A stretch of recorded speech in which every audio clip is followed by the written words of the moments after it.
Potrebno je dopustiti, da nas Sveti Duh vznemirja, se naučiti poslušati ga, preden se nekaj odločimo. Če se ob tistem, kar se dogaja, ne razločuje, se namreč tvega ideološko vero.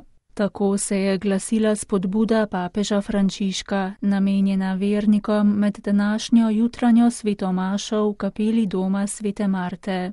Sveti Duh, ki premika srce, ga navdihuje in v njem vzbuja čustva, je bil v središču papeževe homilije. V tem tednu, ko se približujemo binkoštim, Cerkev priporoča molitev, da bi Sveti Duh prišel v srce, v župnijo, v skupnost. Berilo iz apostolskih del pripoveduje o dogodkih, za katere je Sveti Oče dejal, da bi jih lahko imenovali binkošti v Efezu. Tamkajšnja skupnost je namreč prejela vero, čeprav ni niti videla, da Sveti Duh obstaja. Bili so dobri ljudje, ljudje vere, a niso poznali tega očetovega daru.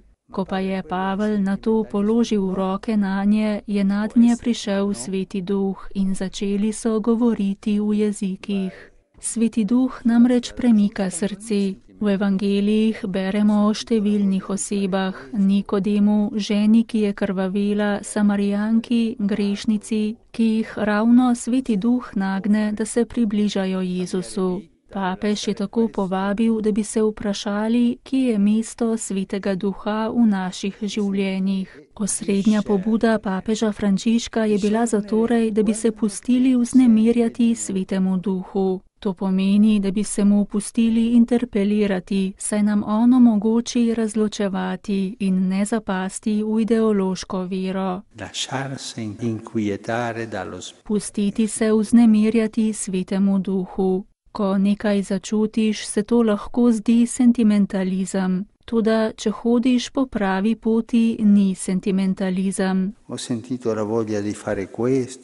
Začutil sem željo, da bi nekaj naredil, šel obiskat bolnika ali da bi spremenil življenje, nekaj zapustil. Začutiti in razločevati. Razločevati tisto, kar čuti moje srce, kajti Sveti Duh je učitelj razločevanja.